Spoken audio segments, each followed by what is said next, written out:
Apocalypse chapitre 19 au verset 10. Vous comprenez que le personnage qui est apparu à Jean à l'île de Patmos, qui a dit « Je suis le vivant, j'étais moi, je suis vivant, c'est le siècle, je tiens le clé de la mort de ce jour de mort, je suis l'alpha et l'oméga », c'est toujours ce personnage-là qui a guidé Jean, qui lui a révélé des choses que Jean est en train de voir. Et à un moment donné, quand Jean voyait ce que ce personnage dont vous dites que c'est Jésus est en train de lui révéler, admettons un seul instant, selon votre compréhension, que celui qui est apparu à Jean à l'île de Patmos, que ce soit Jésus. Admettons un peu que ce soit Jésus. Écoutez donc, admettons un seul instant que le personnage qui est apparu à Jean à l'île de Patmos, que c'était Jésus. Vous allez donc voir le verset que je vais vous donner, que vous êtes tellement des ignorants, des moins que rien, des pauvres arrivistes, on va dire, des idolâtres, vous ne servez à rien. Apocalypse chapitre 19 au verset 10, il est dit quoi? Je me jetais à ses pieds. Au pied de qui? De celui qui a apparu à l'île de Patmos, pour lui montrer des choses. Donc vous dites que c'est Jésus. Jean dit qu'il s'est jeté au pied de cette personne-là pour l'adorer. Pour l'adorer. Vous qui adorez Jésus dans vos fausses églises, vous qui adorez quelque chose qui n'existe pas, pour l'adorer. Mais il me dit, admettons que ce soit Jésus. Jésus dit, si on accepte que c'est Jésus, il répond, il dit à Jean, il aurait pu dire, ah c'est bien, adore-moi, c'est moi Dieu. Non. Mais il lui dit, mais il me dit, garde-toi de le faire. Je suis un serviteur. Je suis un serviteur. Il n'a pas dit je suis Dieu. Je suis un serviteur. Comme toi et comme tes frères et sœurs qui sont fidèles à la vérité révélée. Révélée par Jésus. Point.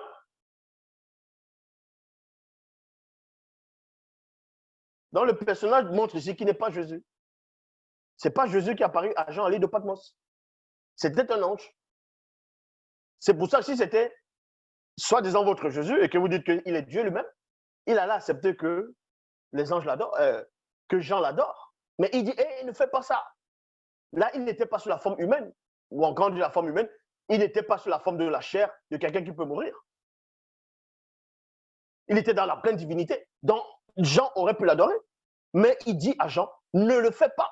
Je suis un serviteur comme toi. C'est Dieu que tu dois adorer. Admettons que ce soit Jésus. Jésus dit alors que c'est Dieu qu'il faut adorer, parce que je ne suis pas Dieu. Apocalypse chapitre 22, verset 8 à 9. Il réitère encore cela. Moi, Jean, j'ai entendu et vu ces choses. Et après les avoir entendues et vues, je tombais au pied de l'ange et non de Jésus, et non de Dieu, au pied de l'ange qui me les avait montrées pour l'adorer. Point. Mais il me dit non. Je sers comme toi et tes frères les prophètes. Et tous ceux qui vont prendre en compte les paroles de ce livre, c'est Dieu que tu dois adorer. 2 fois, il dit la même chose.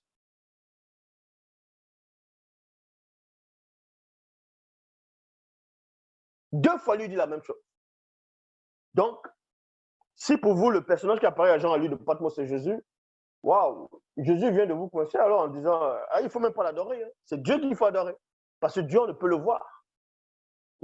Jean a dit que personne n'a jamais vu Dieu. Mais expliquez-moi le Dieu que Moïse a vu dans Exode 24. Donc, à partir du verset, on parle de 10, 11. Moïse monta avec Nabad, avec Aaron, Nabad, Ambioum et 70 anciens d'Israël.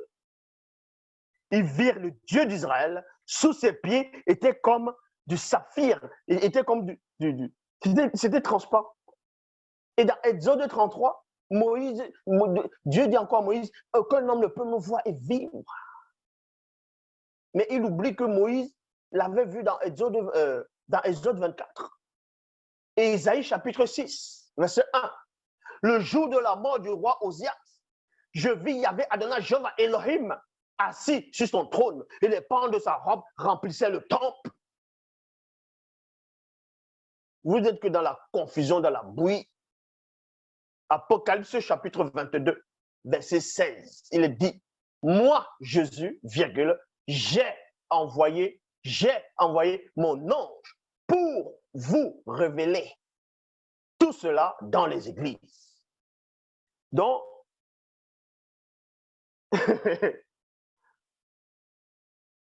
Apocalypse chapitre 1, verset 1, Jésus dit que Dieu lui a révélé des choses et lui, il révèle cela, il donne cela à son ange pour aller révéler cela à Jean, pour transmettre cela aux églises. Et à la fin, on te dit, Apocalypse chapitre 22, verset 16, c'est moi Jésus, virgule, j'ai envoyé mon ange. Il a envoyé son ange en quel moment? En quel moment il a envoyé son ange? C'est d'Apocalypse 1.1 qu'il a commencé à parler. Et c'est quand Jean se retourne, il dit, je fus ravi au jour du Seigneur. Vous comprenez pas ce que ça veut dire? Parce qu'il dit, je fus ravi au jour du Seigneur, donc ça dit que c'est le Seigneur qui est apparu. Non. Donc Jésus confirme ici, selon les Bibles classiques, qu'il a envoyé son ange. Et c'est cet ange-là qui est apparu à Jean à l'île de Patmos, qui lui a montré des choses, qui a même permis à ce que Jean puisse même avoir la conversation avec l'un des 24 vieillards d'Apocalypse 5. L'ange-là ne l'a pas quitté à aucun moment, du début à la fin, de ce qu'il voyait. Donc, moi, Jésus, j'ai envoyé mon ange pour vous révéler tout cela dans les églises. Révéler aussi qu'il ne faut pas l'adorer lui, il faut adorer Dieu seul, selon les Bibles classiques. Donc, vous voyez, vous n'obéissez même pas à votre soi-disant Jésus. Vous ne l'obéissez pas. C'est pour ça que vous êtes comme ça. Dieu m'a dit, le Saint-Esprit m'a mis à cœur. Vous chantez Emmanuel, vous tournez des reins avec vos faux cheveux sur la tête, n'importe quoi. Vous dites que Jésus est Dieu. Qu'il faut l'adorer, il mérite l'adoration. Si c'est Jésus qui est apparu ici, lui-même, il dit l'adoration ne revient qu'à Dieu seul. Et il n'est pas Dieu.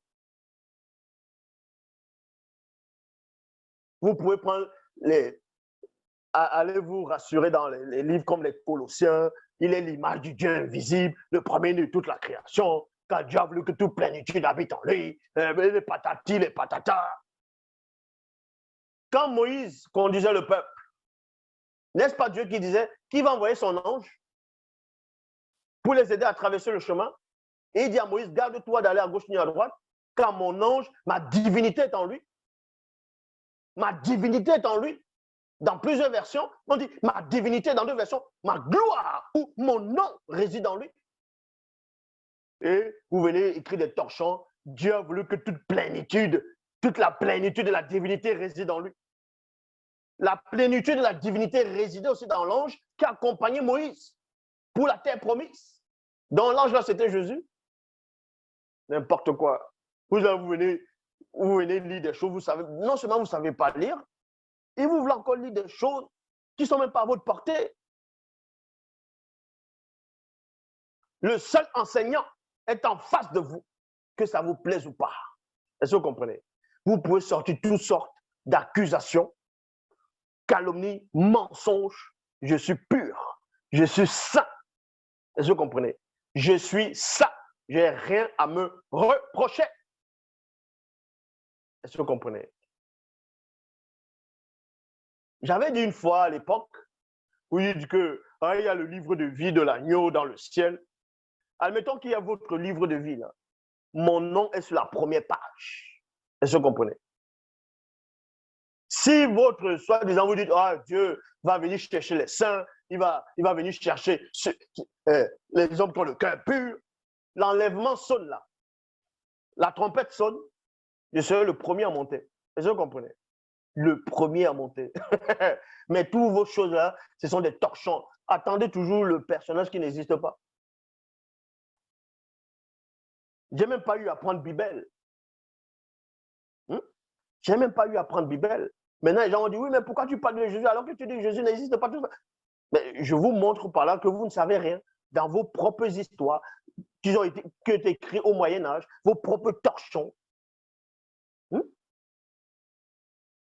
Que cela vous plaise ou pas. C'est moi la révélation. Moi, on ne me révèle pas des choses. Moi, je me révèle. L'Oba, c'est encore glorifié.